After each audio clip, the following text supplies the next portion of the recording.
Hello, everyone, and thank you for joining us today. My name is Natalie Boyum, and I'm the president and founder of the Defeating Epilepsy Foundation. We are a 501c3 not-for-profit in California, and our mission is to provide the advocacy and educational resources needed to the epilepsy community and our society. Today, our guest is Amy Crane.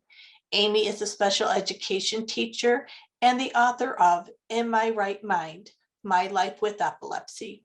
Thank you, Amy, for joining me today. It's great to be here. Thank you. Today's discussion, we are focusing on the challenges of having epilepsy as a child and the support it takes to grow and become a productive adult, not allowing epilepsy to take over your life. There are many things to face, such as medication side effects, growth, and development, how epilepsy affects your relationships with friends and loved ones. Many people who have battled epilepsy their entire life have had challenges to overcome. We need to support children who are battling epilepsy and prepare them for when they reach adulthood and must focus on what they need to do to survive. Amy, can you tell our supporters when you were diagnosed with epilepsy and what led you to decide to write your book about your experience living with epilepsy? Sure. So I was diagnosed with epilepsy when I was a year old.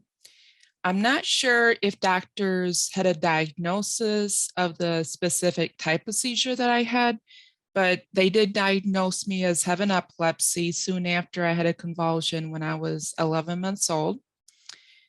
I decided to write my book because I knew that people with epilepsy could relate to my story about having epilepsy, and I know parents of children with epilepsy would enjoy reading my book because they could then hear from a person's perspective that has had seizures. Because parents see their children in seizures, but if they don't have epilepsy, they don't know what it feels like and what it's like from that person's perspective. But in general, I just wanted to share my story with other people because many people don't know about epilepsy, and just the general public can learn about epilepsy by reading my book. It's very true. I have to say, my parents, I was diagnosed at the age of 2 due to a traumatic brain injury. And I think as much as parents want to help their kids, and I've seen this in speaking with many parents, because they don't really understand what it feels like to have a seizure, be on medication daily, and the side effects. I feel books like yours provide an additional resource that gives them an idea of what kind of journey their child can be on as they grow and go through adulthood.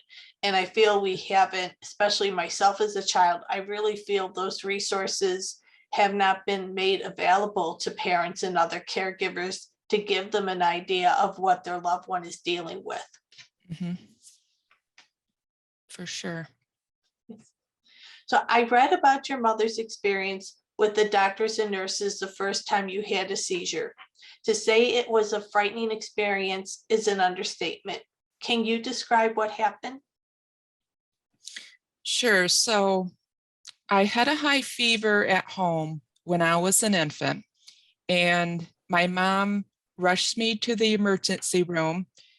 And at the emergency room, the receptionist told my mom that there wasn't a doctor on call or on staff that day, and that my mom would need to sit in the waiting room and wait. Well, it became 45 minutes and no one called for my mom and I to come back yet.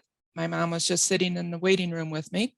And my mom had a cold cloth for my forehead, but still I had a fever and I needed to be medically treated. And then again, my mom went to the receptionist's office and said, my daughter needs to be treated. She has a fever. The receptionist then recommended to my mom that she take me to the pediatrician's office and have me treated there. And so that's what my mom did. And then at the pediatrician's office, again, my mom had to wait. Eventually, they called us back, and it was there in the pediatrician's office that I started having a convulsion. And the doctor said that he didn't have anything to get me out of the convulsion. And he told my mom to take me back to the emergency room. Back into the emergency room, doctors worked on me for over an hour. And finally, my convulsion ended. But before my mom left with me, the doctor looked at my mom and told her there's bound to be brain damage. And that's painful to hear, especially when you're sounds like your mother did everything every parent would think of doing. And it's so sad to think that your mother did the right thing, taking you to the ER, and the resources that she needed weren't there. And it took something as harsh as it happened, you having a seizure, for there to be any help. I mean, it's really heartbreaking. And for any parent who is trying to get to understand what epilepsy is and the signs and warnings and what to look for, what a sadly, what a horrible way to have to experience it and learn from it. Yep. But despite the challenges you faced, you went on to be a special education teacher. Can you tell our supporters what made you want to become a special education teacher? Sure. So, after having grown up with epilepsy, I went on to become a teacher. And after I went through brain surgery, I really desired to help people with disabilities. And I had already gone through substitute teaching. And so I taught all different grade levels, and I even taught in some special education classrooms. But I gained the desire to just help other people overcome their disabilities, or at least cope with their circumstance and help them reach their full potential. And as anybody could conclude, I felt like I could relate to other people with any type of disability, because people of many disabilities go through mental health problems. They feel lonely. They feel misunderstood. And that's really hard, specifically for people with epilepsy, but, here again, people with other disabilities too. You want to be understood. You want someone to listen. And for everything that I had been through, I understood that. And I knew that I could be an open ear, be a listening ear to people that have disabilities and wanted someone to listen to them. So it was a lot of things, but essentially it was my background and the idea that I could relate to young people with disabilities. And I think that's really wonderful that you saw that you had the opportunity to relate to others and help others, to prevent them from feeling maybe what you felt as a child. I know as a child with epilepsy, I felt very alone. I felt very isolated. I felt my parents and my family members did not understand me. And to this day, I feel they don't understand me. Sadly, epilepsy took away relationships that most people have the privilege of having with loved ones. So to see that, you could take what had been a negative experience in your life and find a way to make it become positive to help others is really wonderful. But what advice would you give to our supporters when it comes to battling epilepsy and reaching your goals? So it is important to do things to help develop yourself as a person. And what I mean is try new things. And it can be starting a new hobby or joining a group in the community. These days you can take online classes. If you don't drive, you can still take classes online, but try new things. And if you don't like a certain hobby or you don't like a certain sport, try something different. It's easy to get in the rut of doing the same thing every day and focusing on epilepsy. And certainly if you have epilepsy, that is a major concern. No doubt about it. But it's important to see beyond epilepsy, because I've said before, I've had epilepsy, but epilepsy doesn't have me. If you let your epilepsy be your main focus, your only focus, then you can miss out on other areas of life. And the other thing is, it's good to write in a journal. If you feel lonely, depressed, you want to get your thoughts out and you don't have anybody to talk to, a good approach is to get a journal, write in a journal, even write every day, even if it isn't anything that is bothersome to you. And mental health experts often recommend for their patients to write in a journal. Even if they do have someone they can talk to, it's still good to have that quiet time and write down things that are bothering you, problems that you're going through, because that can, in and of itself, be a moment of growth and a healing process. Absolutely.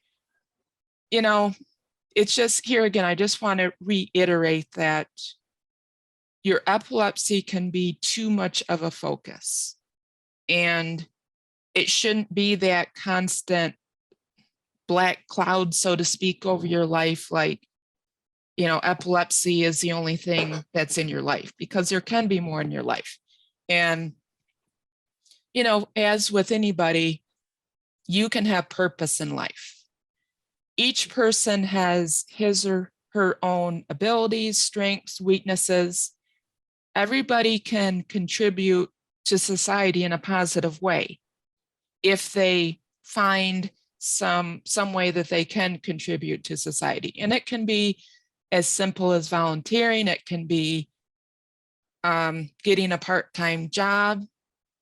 It could be spending time with an elderly person that is only to, there's many different ways that anybody can contribute to society. And it can seem like a simple thing, and that's okay. If you're volunteering and you're being with someone that's lonely, that is still helping somebody in society. And the other thing is, don't compare yourself to other people.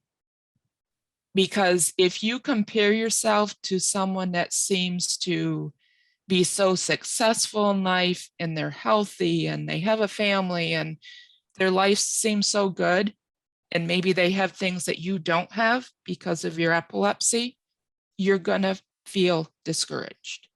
And realize that there's some things in life we can't change. And if it is something you can't change, well, you do the best you can. And just remember that you have value in life too, even though you may have epilepsy, or if you're a parent with a kid with epilepsy, you still have value in life, and pursue something so that you become a contributor to society. You feel positive about yourself, and I understand, as someone who has a history of epilepsy, seizures make you tired. There's side effects of seizure medication. And if you have multiple seizures in one day, you may not feel like doing anything. You may only want to sleep. So there are some bad days. No denying that at all. But in the big picture of things, it's still possible to find enjoyment in life and find some way to improve in your life. Just seek new opportunities, because in seeking new opportunities, you can grow and you can feel better about yourself. Absolutely. And I think there was a lot of great advice that I think a lot of people don't always take into consideration. And it is something I have been for a very long time with my work here through my foundation. What I really do want to push to others is just because we have epilepsy doesn't mean that it's going to control and take over our lives. It very easily can if we allow it, but we have to make up our mind and decide that that's not going to be the journey we're going to go down. I've told people many times what you brought up about the journal. That is, probably one of the best tools somebody can have in regards to if they're having seizures, keeping a journal of what is experienced, how they feel after, what's going on, so that their doctors can help them. But it is also a great resource for mental health if you're battling anxiety, depression, exhaustion. You just feel like you can't get out of a rut. Writing it down is the best thing that a lot of people can do. And another thing I do when it comes to journals is I have what's called an art journal. And when I'm feeling depressed, I will paint pictures in my art journal. And I try to use colors that are uplifting to help to uplift my mood and help me to feel better. So there's a lot of wonderful tools that we can all use to help deal with epilepsy. And I think setting a goal to do something productive in life, I think a lot of people get frustrated because when they think of being productive in life, they automatically think, well, I have to have a job. I have to have a career. I must make so much money in order to be successful. Being successful can be as something as simple as you had suggested, volunteering to help others. Just being there to help somebody in need. They might not have epilepsy, but they may have their own struggles. That's a great way to show empathy to those who are in need and letting them know they're not alone in their struggles. So I think that was a lot of wonderful advice you just gave. And I hope as our supporters listen to it, they will take into consideration some of the things you said and help themselves to set goals within their own lives and facing their own challenges of living with epilepsy. Sure. And I'll just add at least another thought to that is don't expect success overnight. And whether you have epilepsy or not, it takes time to change. It takes time to be successful. It takes time to accomplish anything in life.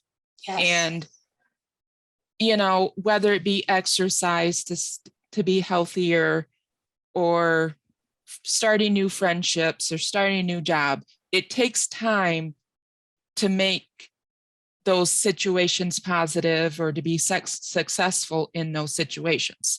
And so as much as you may want to achieve a certain goal, realize that there's like baby steps involved. Oh, yeah. And, and here again, that's true with a lot of things. Just it's easy to be discouraged if you don't do it right the first time, or someone says it isn't good enough, or you don't get that job.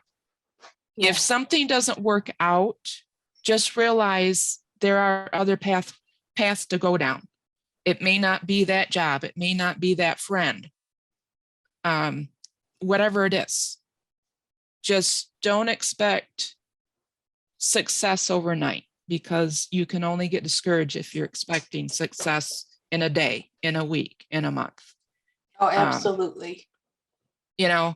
Basically don't give up. You hear that a lot, but if you put it in perspective of it takes time, it takes work to make happiness and success, you'll have a better perspective of the idea of trying new things and finding a purpose in life.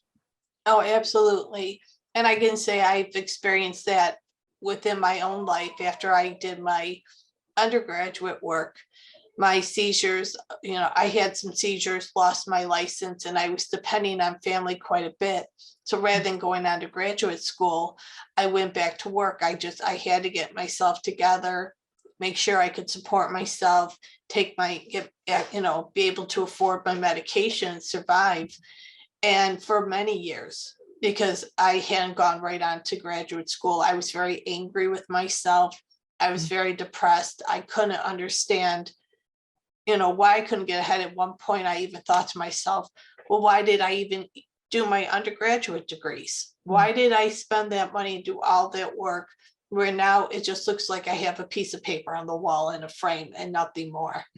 But I could say, years later, when I knew I wanted, after my kids were old enough to go back to start school, and I had the time, something just told me that was the time to try again. And that's when I went back to school online and got my master's degree. And with getting my master's degree, and I kept thinking, well, what route am I going to take with this? And that's why I decided first, I said, I'm going to create my foundation because there's so many people, including myself, who have epilepsy, who feel they can't get all the answers about what they're dealing with, or can't, they may be with a doctor who sadly will say, well, I don't have time to answer all these questions, when they really should. So I wanted to make sure there was a resource for people where if they didn't understand something, they knew they could come here and get the answer, or at least get information. No, they could reach out to us if they were having a hard time finding the answer. And even after doing this, I knew the risk of being open about having epilepsy and being in the business field, that there was a risk that I may never get a for-profit job. I may never work in the field, and this would really limit me. But I stopped thinking that way once I really started getting things going. And I thought, with the protections in place now, with the opportunities that are available, I'm at least going to try. I know that as I'm looking for a job now, I know there's probably going to be a lot of people who will take one look at my LinkedIn profile or my resume, despite the amount of education I have, certifications I have, my experiences, and all they have to do is see the word epilepsy and they may equate that to liability. So I know there's that risk, but at the same time, I've told myself life is too short to live in fear, live in what if this is going to happen, what if that's going to happen. And it's easier said than done. I'll be the first to admit, if I was still single, I wouldn't be doing this now. Not because I wouldn't want to do it, but my concern would be, how do I take care of myself and make sure I get my medicine to survive? A lot of reasons I've been able to take on this wonderful opportunity and make something is having the love and support of my husband, and knowing that, I have access to the care I need. And a lot of people with epilepsy, sadly, they're not all in that situation. So I can empathize and understand the fear of taking baby steps or being hesitant to take the next step, wondering what the outcome is going to be. For sure. Is there anything else you would like to share with our supporters today? Just simply live life to the fullest while also taking care of yourself. Yes. And don't get discouraged about telling other people, and other people may react in a negative way, but don't get discouraged. Have courage to tell other people about your epilepsy. And, certainly you're taking a risk if you tell a boss, you tell a neighbor, you tell a new friend that you have epilepsy, but at least open up that door to communicate to people around you that you do have epilepsy. But yeah, just live life to the fullest. Be realistic with your abilities and your disability. Just make the best of your circumstance. Absolutely. Here, really quickly, I bought a copy of the book. I should have put this in front sooner, but I'm just going to hold it up for our supporters to see. I bought this on Amazon. Is there any other place besides Amazon your book is being sold? It is also at Barnes & Noble, both online and at local bookstores. And you can generally order it through any local bookstore. And it is on other platforms. If you just Google it, there are different websites that also offer it. Awesome. Well, that is all the time we have for today. Again, I want to thank Amy for coming and taking part. To see the great work we are doing, please like our social media pages and subscribe to our YouTube channel. We invite you to visit our website at www.defeatingepilepsy.org. See a difference we are making for the epilepsy community. Thank you for your support, and together we will defeat epilepsy. Take care.